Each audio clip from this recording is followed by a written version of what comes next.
The special vehicle category in the Absa Off-Road Championship boasts an array of exotic high-tech cars that are very expensive, very fast and very spectacular. Cars like the Bat models, the Zarko Light and Magnum models, the Century Racing entries and the new SVR are all South African developed and built.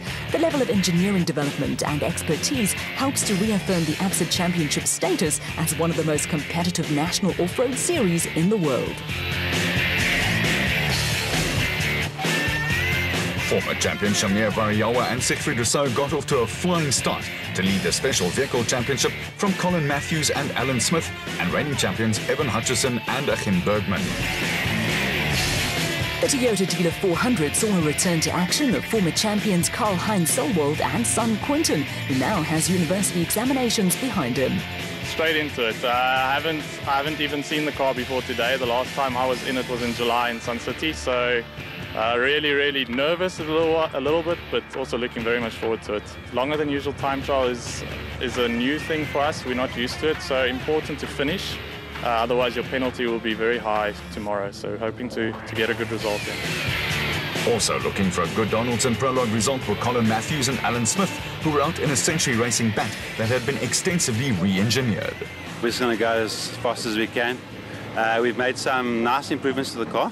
The car's a completely different animal right now. We've changed the diff. We've put in almost a solid diff. We've changed the shocks.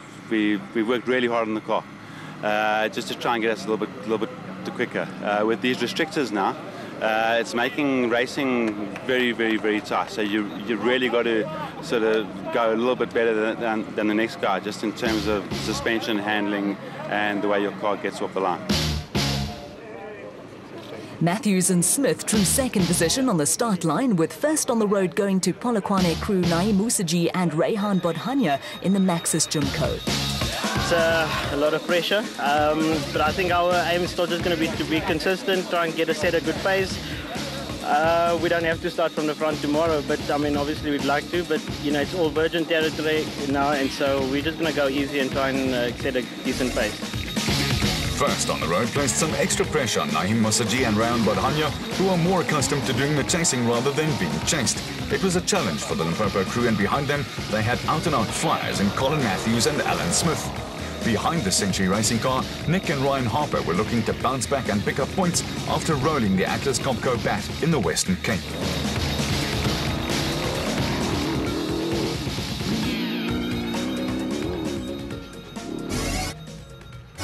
There was also drama among the special vehicles, with a string of crews penalised by clerk of the course Rex Boreham for deviating from the route, with other fancied runners picking up problems. It all left reigning champions Evan Hutchison and Achim Bergman out in front in the motorbike Bat, with the pair leading Class P frontrunners Johan van Staden and James Rousseau by just over 2 minutes.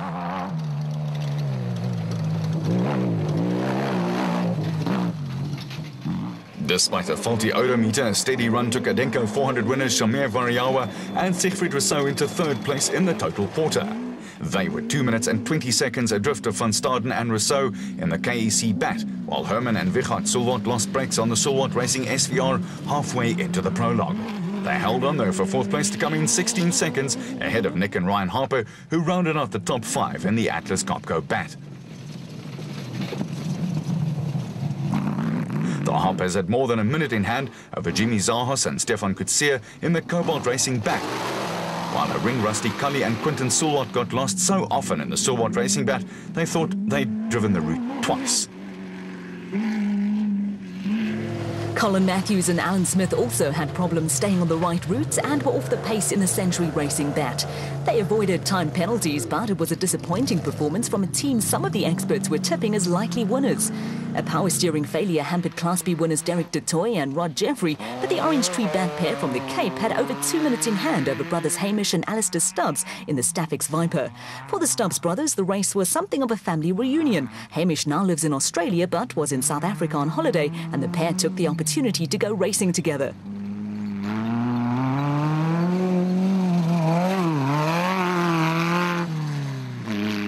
Second in Class P were Archie Rutherford and Craig Doubtfire in the Regent Racing Jimco, with the pair around 8 minutes behind class leaders Johan van Staden and James Rousseau.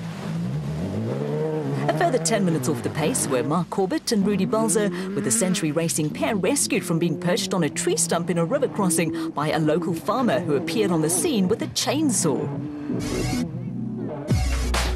The tough conditions saw only 2 special vehicles in the top 10, with results delayed while Clark of the course Rex Borum dished out those penalties. A combination of excessive water and dust also made for tough going, but after a solid finish in the points in the Western Cape, reigning champion Evan Hutchison was happy with another very steady display out on the road.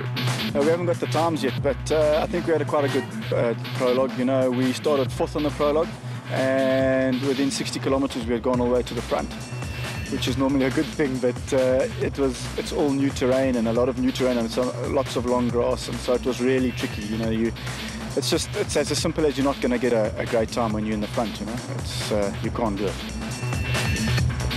After the amount of water encountered on the prologue, Class P leaders Johan van Staden and James Rousseau were planning on brushing up on their swimming techniques. We just decided we're going to leave the helmets and take snorkel, goggles. It will be better. The river crossing is extreme. Water's out of this world. Catch you by surprise? Yeah, every time. Because you have anticipation of 300 or 400 mil. Going in, it's much deeper. Pace is high, so a lot of water coming into the cabs. We had a good swim for the day. Final Donaldson prologue results saw Ramon and Marek Versteydenhout top of the leaderboard in the production vehicle category, with Evan Hutchison and Achim Bergman leading the special vehicles. It was misty with an early morning chill to the air as the pits area started to come alive on race morning. Technical crews were warming up vehicles for the long race ahead, and for some of the teams it meant burning plenty of midnight oil. For the lucky ones, it was simply a case of a quick wash and topping up oil and gas. Outside Lydenburg Toyota, the crowds were starting to gather for the traditional start in the city centre, with plenty of pressure on the Red Star Raceway Toyota team of Ramon and Marek Versteydenhout, who would lead away the field from the front. Taktiek is definitief, ek weet jy, ons wil maar probeer voorbly, maar ons weet ons gaan verskriklike druk van agteraf kry van al die fabrieksryers spesifiek ook. So ek dink ons moet net op die pad bly en ons moet nie foute maak nie probeer pakwiele kry of vassit nie, want ons baie nat. En dan moet ons maar net goed in die hoek sit, daar waar ons kan. Tension mounted as little knots of competitors and spectators stood around chatting before the start. Former South African champions Neil Woolridge and Kenny Scholthammer came up with a solid performance in the Ford Racing Ranger on the Donaldson prologue, with Woolridge geared up for a race of attrition. I think it's going to be quite treacherous again today, with all the cars going through the mud yesterday, and the holes are obviously going to be a lot bigger. So I think the key for us is to get back to the DSP with a car in good shape and ourselves in good shape. And then I think then attack the mountain section, which I don't think will be too bad.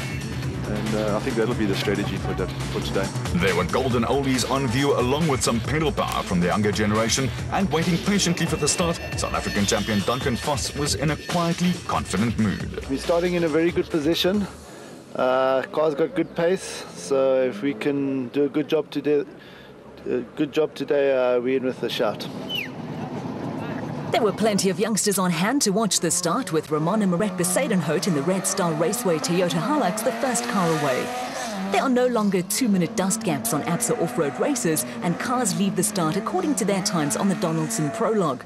Chris Visser and Jaapie Badenhorst, Hannes Grobler and Henny Tersteege were separated by only 2 seconds, with just 13 seconds covering the first 3 cars on the road.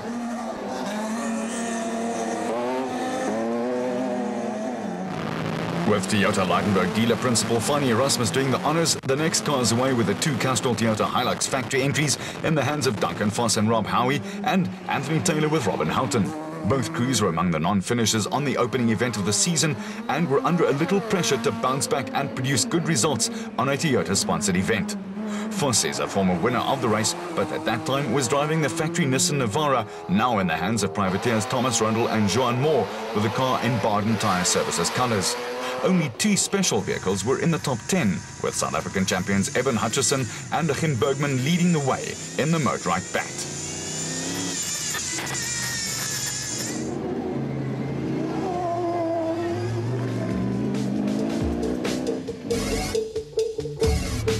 The race was to be run over 2 loops, with the first 40 kilometres of the opening loop winding its way through the outskirts of Lydenburg. Spectators were well catered for, with vantage points along a route that was again going to tax crews and machinery to the limit.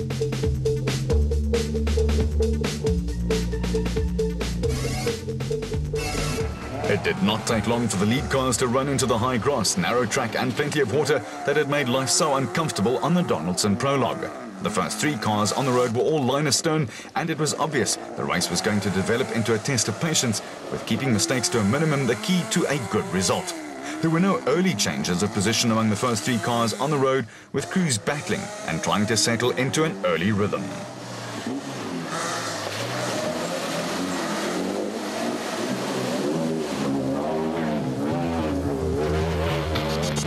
The first meaningful change in the race order among the front runners was to come from the Castrol Toyota Hilux factory teams. South African champion Duncan Vos and Robbie Howie dropped back to 5th place when Anthony Taylor and Robin Houghton went sailing past. The state of affairs didn't last long, and Vos and Howie were soon back in 4th when Taylor and Houghton stopped on the side of the road for hasty repairs to faulty windshield wipers that did nothing to help them in the visibility department. With Taylor and Houghton temporarily hors de combat, Vos and Howie had an open road ahead of them and no dust to speak about. It opened the way for the Castrol Toyota crew to push hard and close in on the leading trio, who were around half a minute ahead.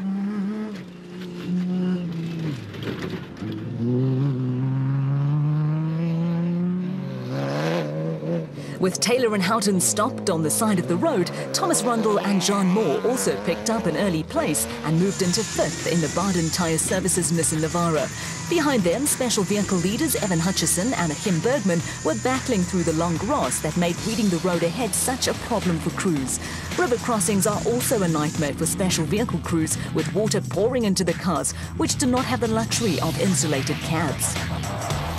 The experienced Ford racing pair of Neil Woolridge and Kenny Scholtheimer had opted for a cautious approach to the opening loop, and the former South African champions were making steady progress, along with Kobus van Tonde and his son-in-law Freddie Kriel in the new Unifreight Ford Ranger.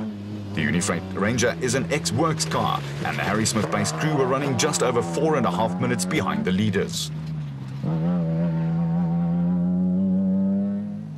Chasing after the 2 Fords were Class P leaders Johan van Staden and James Rousseau, with the KEC Bat running 2nd overall in the special vehicle category. The Class P pair were in turn being chased by George Barkhuizen and David van Wyk, who were running strongly in the AIM Toyota Hilux. Next on the road and also going along steadily were Radenko 400 winners Shamir Variawa and Siegfried Rousseau in the Total Motorsport Porter. They were 3rd overall in the special vehicle category, but were starting to come under attack from Anthony Taylor and Robin Houghton. With the Castrol Toyota restored to full health, Taylor and Houghton were pushing hard to make up for lost time, with the car starting to show battle scars.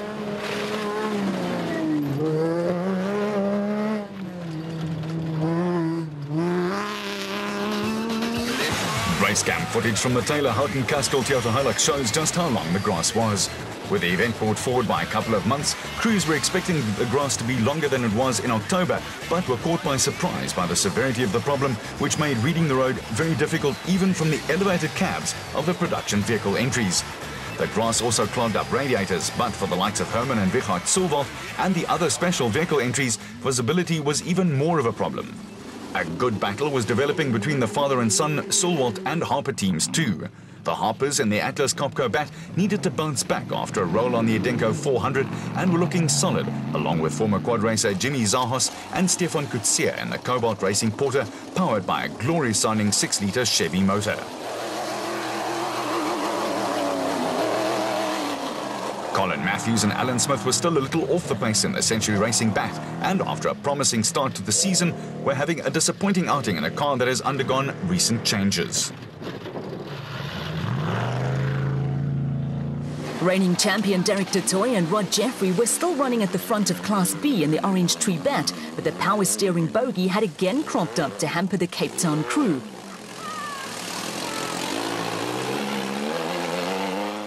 Behind the Class B leaders, Class P team Archie Rutherford and Craig Doubtfire had picked up a couple of places in the Region Racing Jimco and were now ahead of the Stubbs brothers Hamish and Alistair, who were running 2nd in Class B in the Staffix Viper. The brothers were going along steadily enough, but were starting to come under a little pressure from Mark Corbett and Rudy Balzer in the Century Racing CR3, which started out life as a 4-wheel drive car competing in Class A. Further back, there were problems for Gary Berthold and Andre Vermeulen in the Atlas Copco Toyota Hilux. Overheating problems forced them to retire from the Donaldson Prologue, and at a river crossing not far into the opening loop, the Toyota Hilux's engine seized.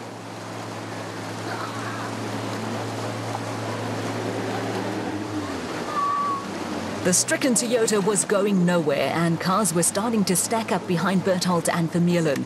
Despite the ministrations of Vermeulen, the Atlas Copco car refused to budge and was providing spectators on the bridge above the crossing with a good deal of entertainment.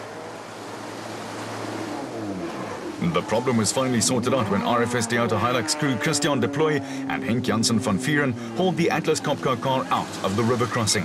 The incident provided onlookers on the bridge with a pleasant interlude, but it was the end of the road for Berthold and Vermeulen.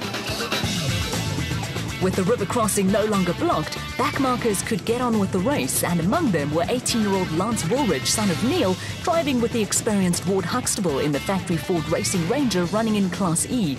Prologue problems saw young Woolridge and Huxtable start at the back of the field, and they were leading Class E in what was to turn out to be a long day at the office for the pair. The Ford teams had plenty of support from local farmers, with Woolridge and Huxtable running ahead of national championship debutants Johan de Lange and Gert Usch, who also ran into prologue problems in a Nissan hardbody and were running at the back of the field.